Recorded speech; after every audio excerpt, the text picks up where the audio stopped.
A very good morning to you and welcome to another edition of Captured by Women. My name is Abnatebi and I'm here with the full squad, the full complement of the squad, talking about Priscilla, Nanama and Susan.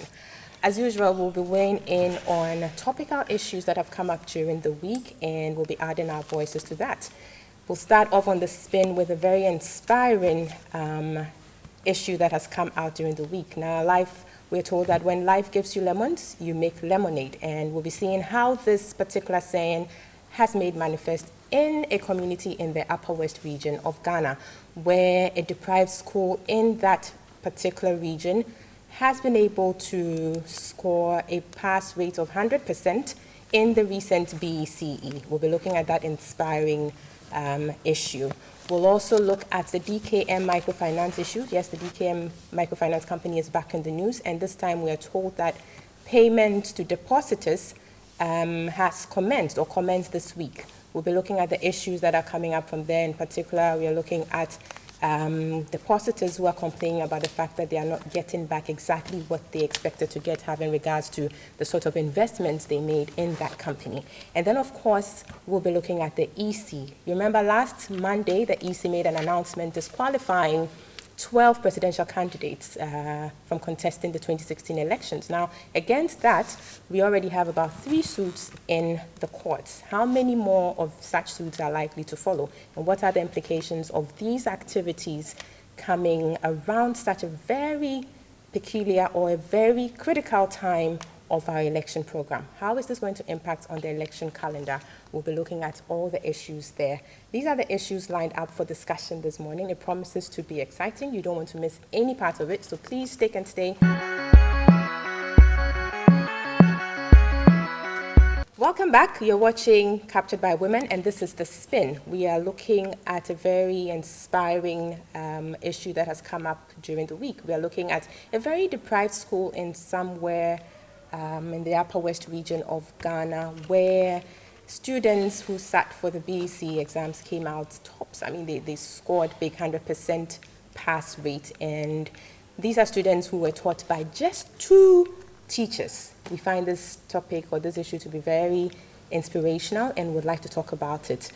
I mean, it's a very inspirational story, but again, it raises the challenges we have as a nation and what we are doing about our education. Because, I mean, in the past, you know, such communities have had the benefit of national service persons who would be posted there. And, I mean, perhaps it wouldn't be the best of situations, but at least you wouldn't have a situation where it's just 2 teachers teaching a very large, group of students and all of that. But it is inspiring, and would want to commend the teachers who actually took it upon themselves and ensure that they could deliver the best within a very constraining environment and all of that. And of course to the students as well for being tenacious and being hardworking enough to actually come out like that, because you have people in very privileged schools who are not doing that well, exactly. But we should also be looking at it as a nation and how well we're able to deploy human resource to all sectors or all parts of the country. I mean, they've definitely done well. You remember last year, a school in the Volta region in Sesiame, if I'm pronouncing it right, got 0%. Nobody passed.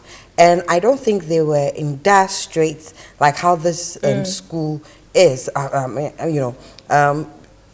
given that they have 2 teachers that are teaching a student population of 350, and one of them doubles as the headmaster, the head teacher. So he takes from kindergarten right to class 6, and the other one takes the JHS. And I think that it is a story of what the human spirit can do even in the most dire of circumstances.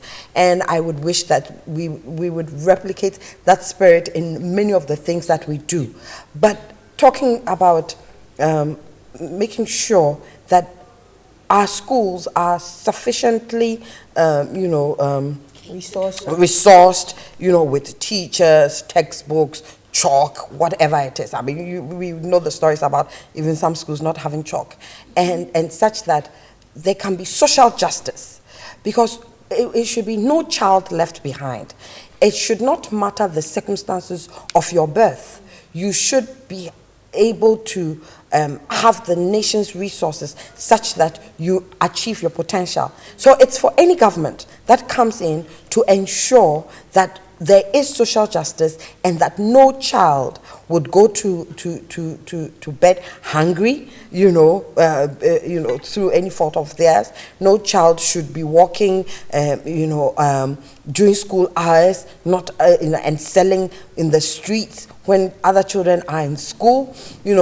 We should, as a society, or we are as good as our vulnerable, and the children are vulnerable.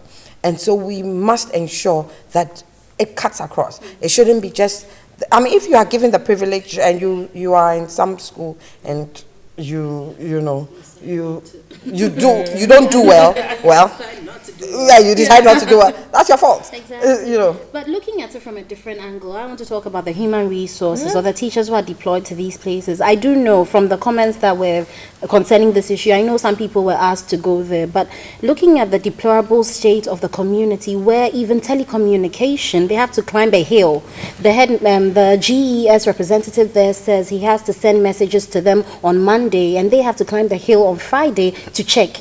And looking at that, I believe it will be difficult for most people currently to want to go to such places to teach or to stay. Who should go? That's the question. But looking at you and I know that if I was put in such a situation, it would be difficult for me. I won't lie about it. So I'm just trying to raise the awareness or the concern or the challenges of such a community, and for the government or even corporate bodies to go to their help, because something as basic as telecommunication for them to come, because if I leave my comfortable place now to go and render this service out of being humanitarian, I still expect to receive the basic amenities. Exactly. You your understand? life should still go on. Exactly. Communication with your family. Exactly. And that's what I think is a challenge for most people. And I just want to encourage us as a nation, just let's try to give such places the basic amenities that will encourage people, or even some extra form of motivation, just to be able to go to these extra places so that we all can develop the place as they stay there. For me, it brings to bear the fact that infrastructural development does not answer the problem. So you see that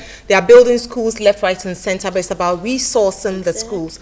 Albeit, this school has done well. They made use of their limited resources. I still think, really, there will still be some deficits in terms of how well these students who pass are developed in terms of the curriculum.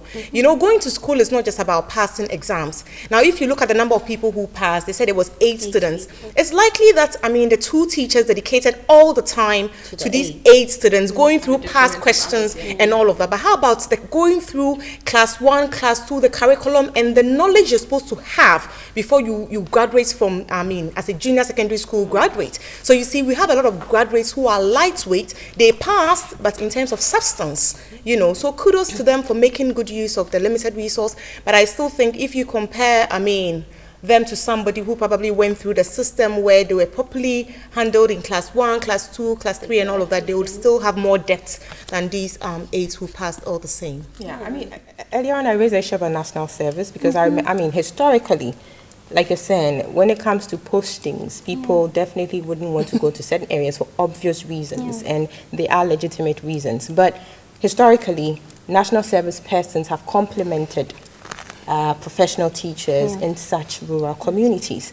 I'm wondering how the state of our national service postings is currently, because indeed the challenges are there, but for such a program as the national service scheme, students, graduates from universities are posted there. So perhaps it's about time we revisited how those kinds of arrangements were done, because I know for sure that you have certain national service personnel out there on the streets as traffic wardens. Really, is that the best way to put resource to use? This brings to mind Nana Dankwa Akufo-Addo's manifesto where they will dedicate 1 million to each constituency. They might as well, because it means that no constituency or no district is neglected. Because whereas we can spend 500 million on Ghana as a whole, but it will be concentrated on certain areas, this means that everybody gets fair share of the national cake. I mean, every constituency gets a certain amount of money, so you have to do schools, you have to ask for the telecom poles to be put in place, or the mast or whatever. Everybody's entitled to 1 million. So hey, perhaps this is where they're coming from. Huh? I'm not sure you want to be campaigning for them, but I mean, but just to buttress what Chrissy said, I mean, yes, kudos to them if any policy or anything comes up like that. But again, that also will only be if the constituency itself recognizes education as a priority. Otherwise, they're going to channel their money into other things, and that will come back to being... If you're getting 1 million every year, definitely education will be addressed in that 1 million every year. Yeah, hopefully. As to how feasible it is, I think we discussed it last week, but hey. The issue is that, you know, a lot of money is pumped into education, but it goes into salaries, etc. Right. We need to look at it holistically.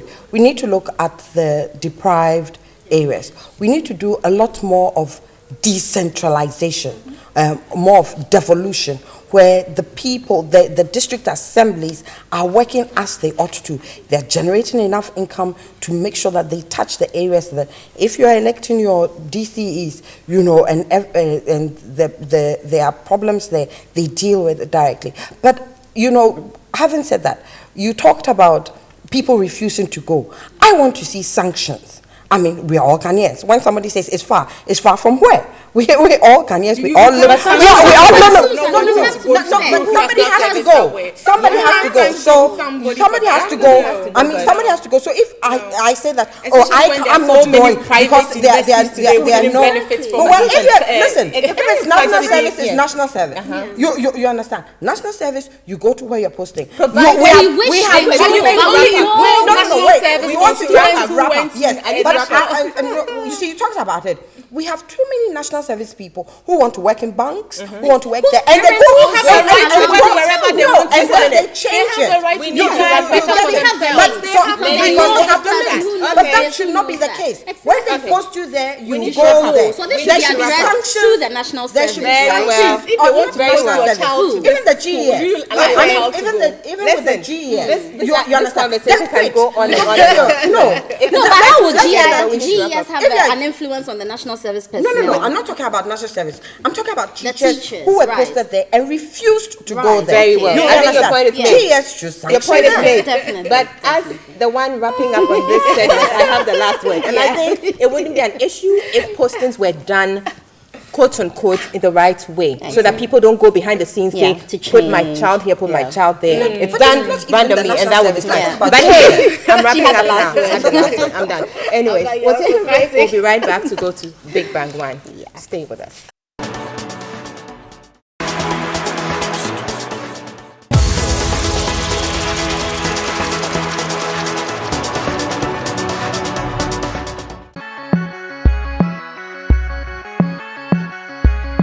Welcome back, lovely viewers. So on Big Bang 1, we're looking at the infamous DKM microfinance.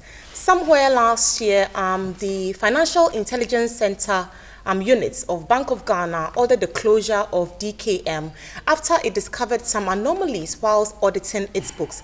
As a matter of fact, the company was operating an imbalanced balance sheet where they had a liability deficit of about 21 million.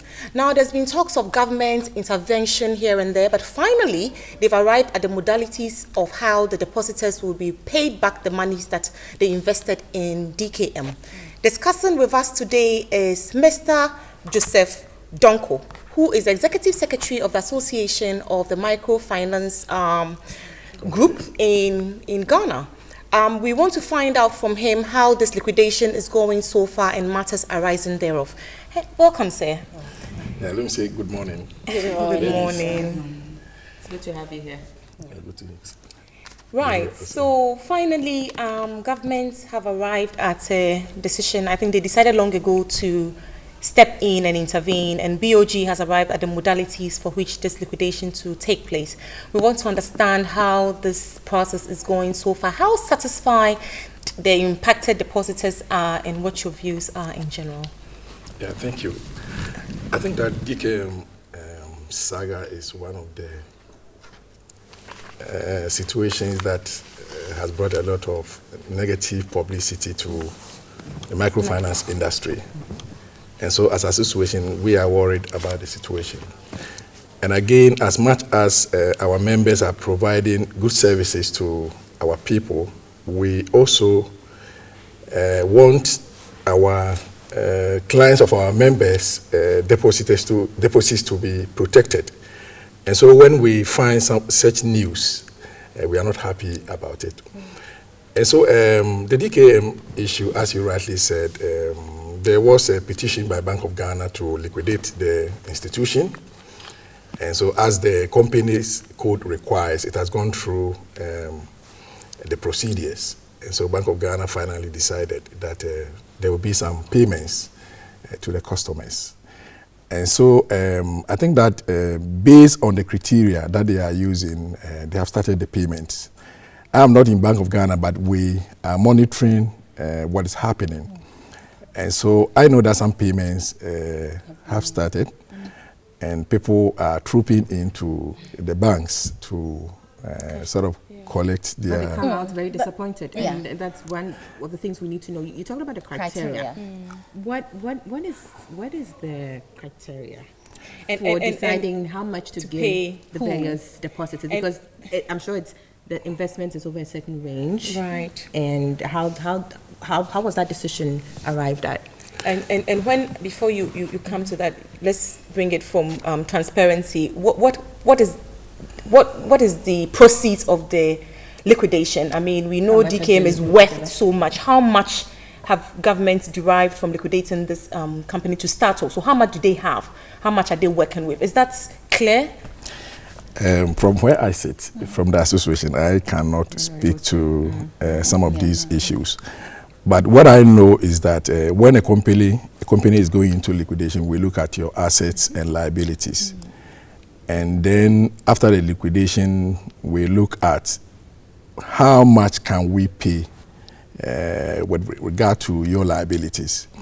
And so I think that is what is happening. And again, the way things went with DKM, I think that a lot of things didn't go well.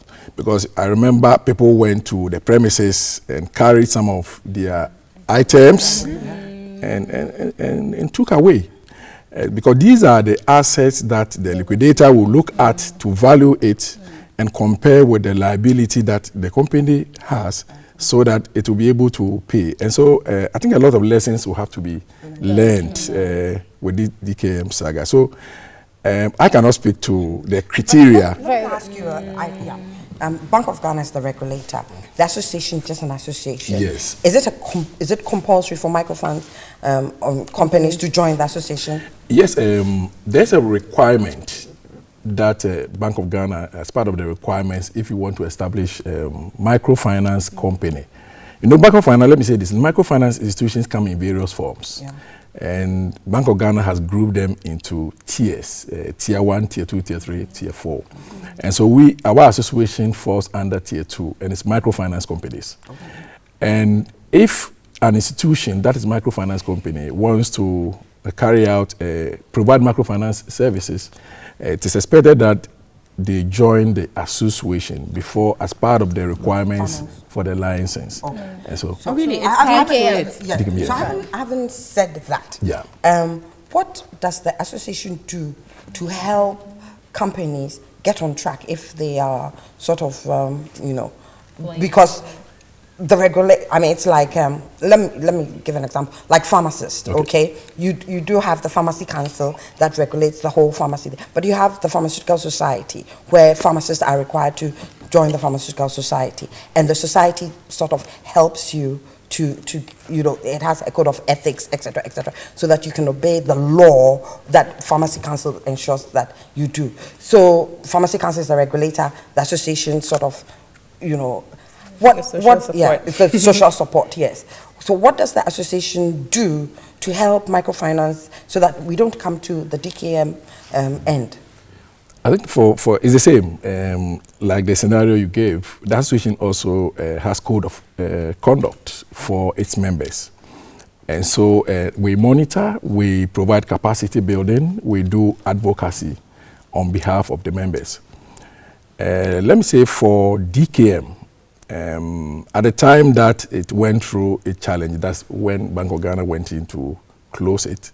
It was an inactive member because we as association saw that what was going on was not right and that the institution was destabilizing the industry. And so we report. Yes. And so what we normally do is that you are a member, and if you are flouting our code of ethics, we move in there and meet with the management and say, this is what is going on. Can you stop? These are early warning signs that we have detected. Okay. And so we did that. So you reported to Bank of Ghana? Yes, okay. we did that. And so if you don't correct the wrongs, then we escalate it and inform Bank of Ghana. Okay. And so from the association, that is what we did. So what do you say Bank of Ghana did in this situation? Did they play their role in a timely manner? Were they responsive to your, your earlier reports? Okay. And were they doing the routine checkups on a timely basis that they were supposed to? Well, what I would say is that Bank of Ghana do supervision. And what they do, two main off-site and on-site. Mm. The off-site has to do with the prudential returns that they receive at the bank. Then they do the analysis, and if there are any early warning signs, they move in to probably look at what is happening and write reports and try to take corrective measures. And so what we learned from Bank of Ghana was that the information that DKM was submitting to the regulator was not accurate. And so I think that also misled them in a way. That's what Bank of Ghana said. But as I said, the microfinance institutions, and I think it's an issue that we have to look at as a nation. There are many, and so the question is Bank of Ghana, does it have a capacity to supervise all of them as effectively as it's supposed to be? Yeah.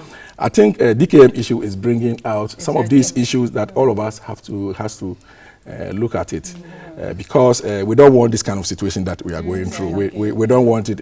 We have microfinance companies who are doing well. We are fantastically well, but you have few of them coming in to sort of destroy the image. And I think that is something that we all have to look at. Mr. Donko, you do mention that there are some telltale signs that you saw. That's you as a microfinance organization. What about the individual? Supposing I'm investing in a particular group, how do I know that this group is likely to go the DKM way and I should be watchful or mindful or worried? In fact, on that, I think the greater blame is on Bank of Ghana, because they give us, the depositors, every depositor, the comfort that the Peram issue is not going to happen again.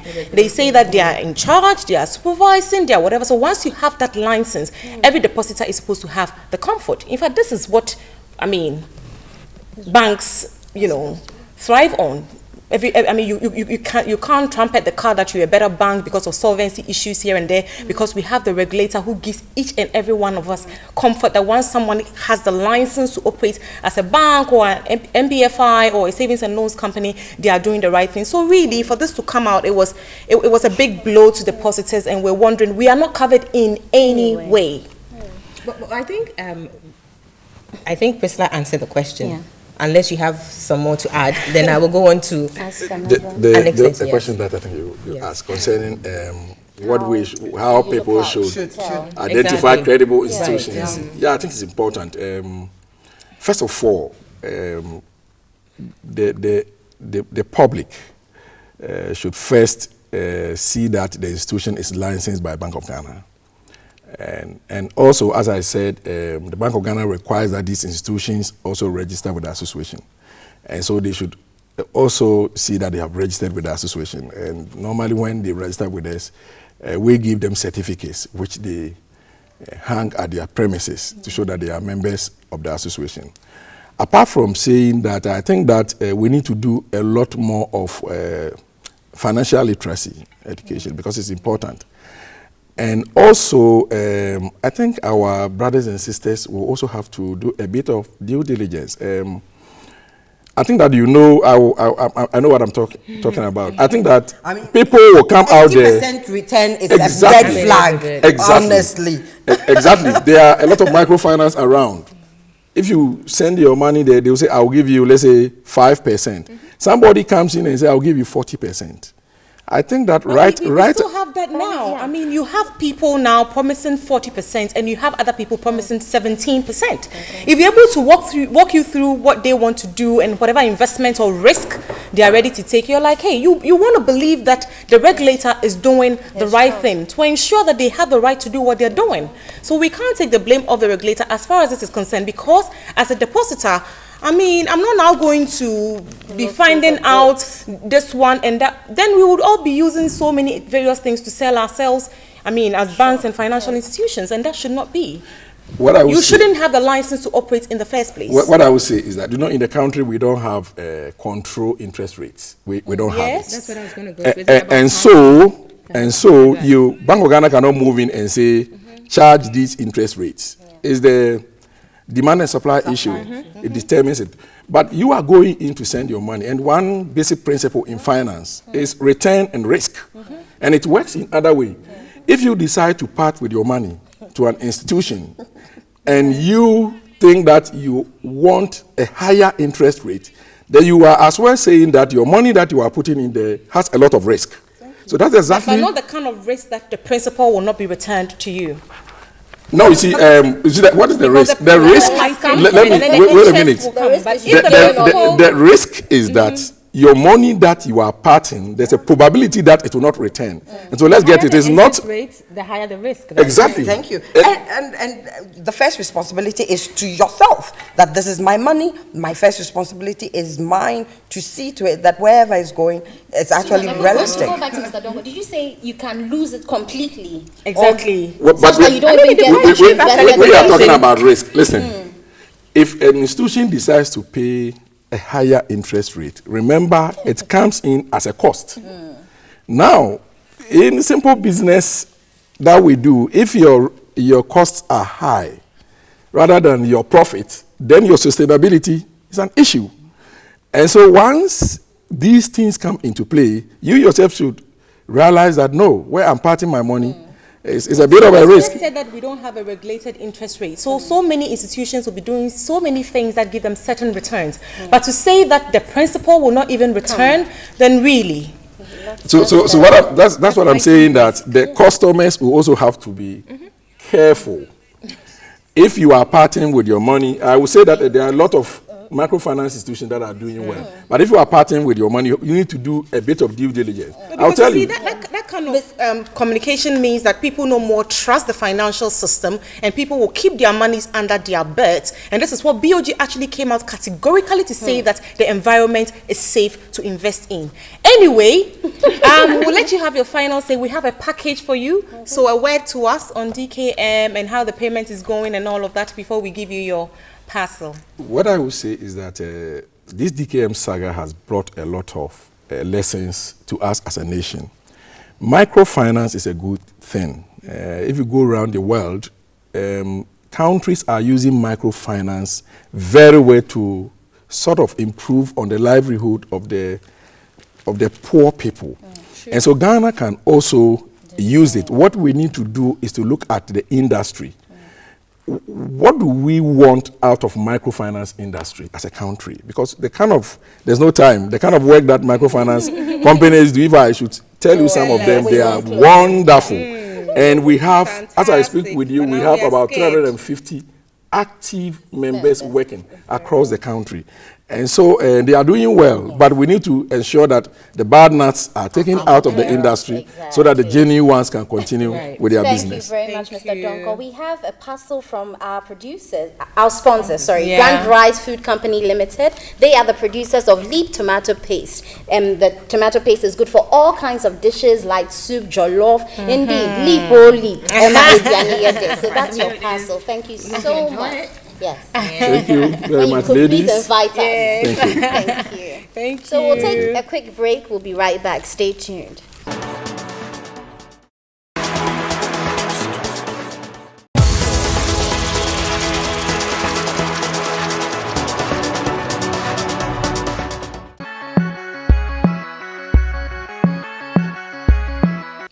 Welcome back. On Big Bang 2, we're discussing the CJ's intervention in the EC disqualification process.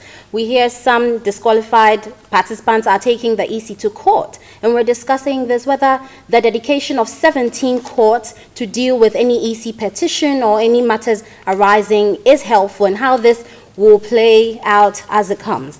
Ladies, we do hear that we're dedicating, at least the CJ is dedicating some 17 courts to deal with any election cases. Say you have any problem and you send it to them, then they will handle it solely, so that it doesn't take concentration off the other courts to deal with the regular pending matters, which I think it's a good, Those are lessons learned from years, over the years, election issues. I think the most famous one was the IRS West Wagon one, where it took 4 years. And then by the time it was over, the lady had spent the 4 years, and then only to say that she didn't win. I think I forget the candidates that knew something. He was very upset, 4 years, and only to say that he won. Yes. So I think that is the right decision, and it's important that electoral cases are dispatched with quickly. And the Judicial Service came up with a handbook of some sort, I believe, following all of those experiences. I mean, as part of electoral reforms and how the Judicial Service was going to facilitate the administration of justice in the process, where electoral disputes come up and all. So indeed, it's a good thing. But truly, the ideal situation would have been not to have these court cases in the first place. Exactly. But as democracy stands, unfortunately, we are faced with this, and currently we have 3 suits pending. And more to roll out. Exactly. So then you're going to have, if ODK is also, definitely, as we can say ODK. Say all 12 of them. Say all 13. So decide to go to court. Then what? But again, given the commitment demonstrated by the Chief Justice and the Judicial Service, of course you can say that, yes, they have their eye on the ball, keeping in mind that indeed, yes, there's the 7th December election and the 7th January, which requires that, the new parliament is in place and everything. So all those considerations will be made. And against that backdrop, for me, I don't think, I don't belong to the school of thought that says that perhaps the December 7 elections could be, pushed or postponed or something, yes. Because you have this requirement of there being a parliament by the 7th of January, the next year and all of that. But on that score, how successful are these lawsuits likely to be? And of course, because we're hoping it doesn't impact the calendar and all of that. Apart from the NDP, who is actually asked for an injunction on the balloting, just to make sure that issues of financial loss does not come in and say your name is not already on the ballot paper, it's going to take long and all of that. And those situations would have, those situations come in when you are trying to avoid the situation Susan talked about, because the point is, at the end of it all, it was found out that indeed the man who he deserved didn't benefit from that. Okay, so that's why an injunction may come in and all of that. But even with all the injunctions and everything that are likely to come up, or the application for injunction and everything that are likely to come up, like I said, the justices would keep their eye on the ball. I mean, we don't need to go into that, because there are cases. You can't go into the merits. We don't need to go into that. We don't want any clarifications. The EC has a calendar of when they are to release or receive the first printouts of the ballot papers and all of that. Have we considered that? Because that could also have some financial implications if they've engaged a printing company or whatever, and they're expected to deliver first drafts on these dates, go through anomalies and all of that. How is this not going to impact the eventual they shall follow that before disqualifying people. So all those considerations definitely would go into it. Definitely. fast-track the case. Definitely. I'm thinking if the case, the courts will sit every day for these kind of these issues come up, and then we have this number of days before election, they'll consider all that, and the ones that they can easily, and these are not pass matters by, that do would that, long, then proceed. It's a very some legal hopefully. issues, So, legal arguments here. after the disqualification, I saw the ACP going ahead with their rally and campaign, but you see some other parties have actually slowed down, because end of the day, they are not sure how it's going to play out and all of that. well, I'm sure even if they are considered, they can still sue the EC back for interrupting their It says it's not seizing campaign or anything. It's going all Yeah, out it's campaign going as all well. out. But I mean, these are all lessons learned. Definitely. These are all lessons learned. We need to see how, I mean, we can work together as stakeholders in this whole process of elections to avoid certain, because these are very critical times. Sensitive, critical times. You don't want to muddy the waters and all of that. But again, the EC too would say, well, I am here to enforce the law to the letter. Well, I mean, it is, but that's why I would. No, because I think that in the electoral law, there is a provision where you must, if the person, there are certain discrepancies, irregularities, I mean, we're looking at one of the parties saying that they had their forms 10 days before the deadline. Exactly. So if you have my forms 10 days before the deadline, I mean, it's like any other form. How come you could not get back to me to say that, look, because we do it with passport forms, etc., etc. If there are irregularities, we say, look, you have, if your irregularities are way over the top, and say that, okay, within this amount of time, if you can do it, fine. Exactly. But if you can't, then I'm sorry, then So you would have discharged. So You would have discharged. then your you would have duty. discharged your Yes. duties. So then that takes it out, But yes. so So I guess that's where the court case That- will exactly. be. It leaves us thinking because, I mean, the chair of the EC herself has some legal background. So you're wondering, did she decide to, use some aspects of the law and neglect others? Because she knows in that same space that she's mandated to call each and every candidate. And she did not do that clearly.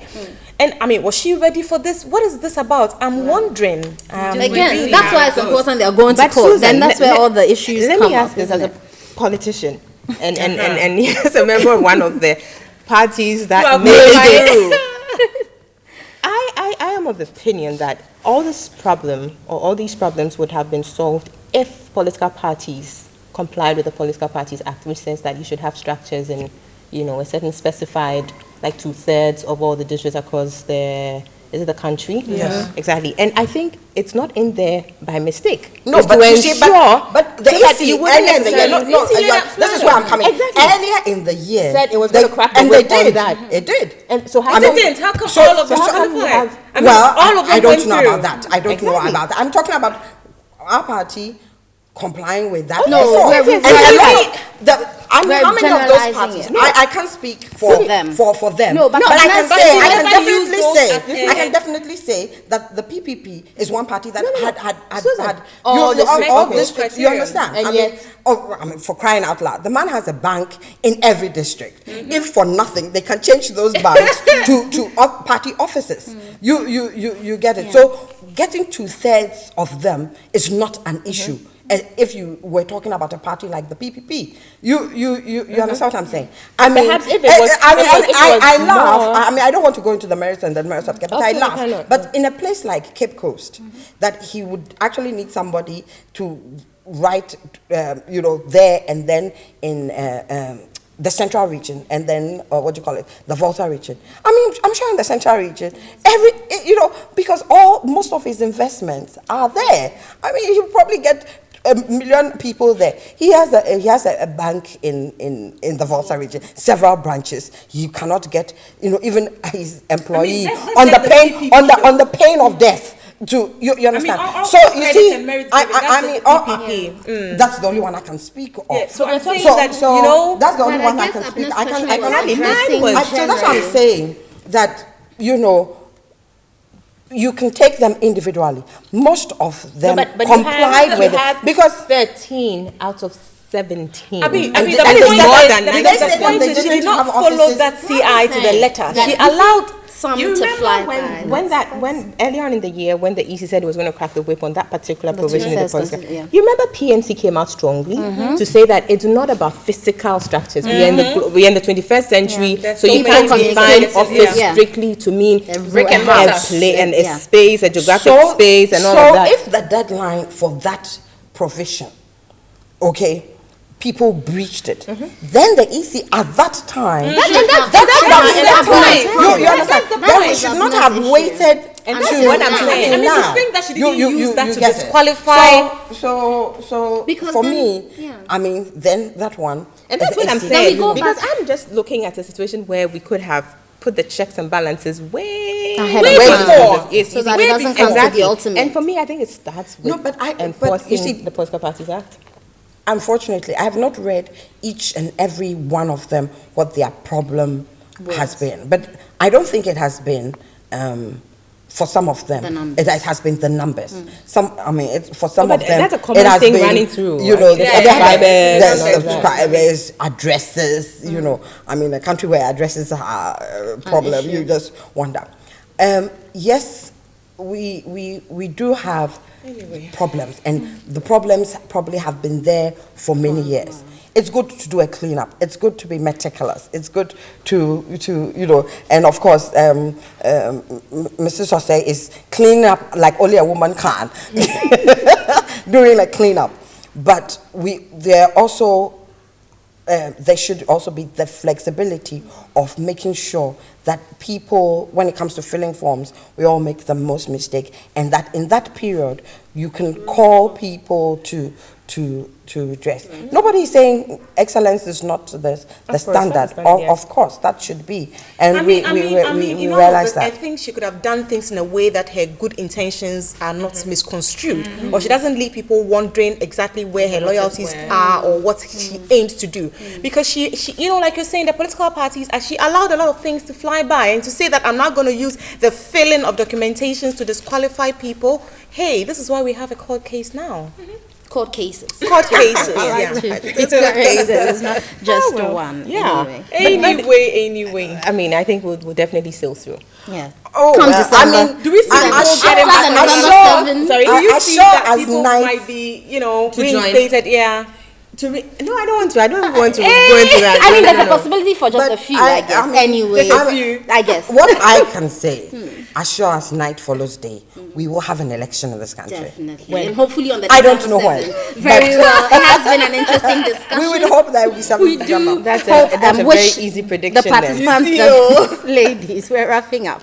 It has been an interesting discussion. We do wish the politicians the best with the EC and going back and forth with court cases. We do wish that we follow the law and everyone is satisfied at the end and the right thing is done. Before we go, let's acknowledge our sponsors, Tinatet Herbal Products. Now, Tinatet Herbal Products are the producers of Tinatet Tomac Mixture, which quickens food digestion process. It neutralizes gas and acid released into the digestive system.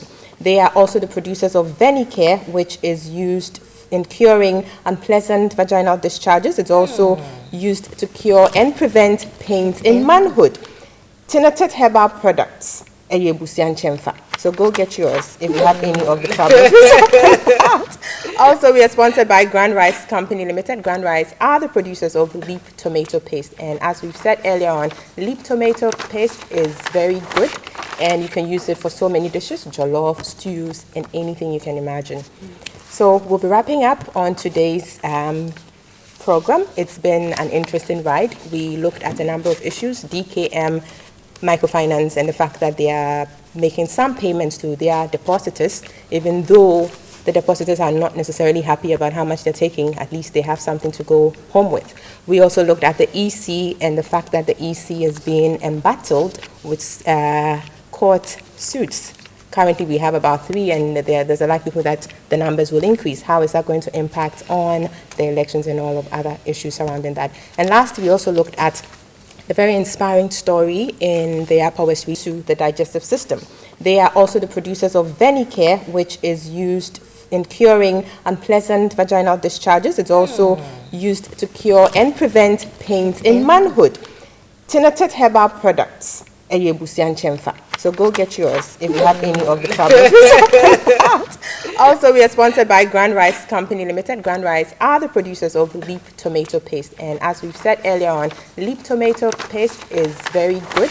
And you can use it for so many dishes, jollof, stews, and anything you can imagine.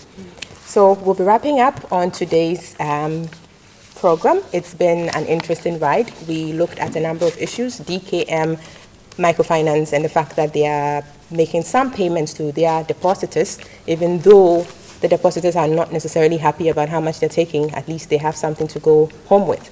We also looked at the EC and the fact that the EC is being embattled with court suits. Currently, we have about 3, and there's a likelihood that the numbers will increase. How is that going to impact on the elections and all of other issues surrounding that? And last, we also looked at a very inspiring story in the Upper West region where a deprived school was able to score high 100% pass rate in the BECE exams. And we hope that you've had a good time with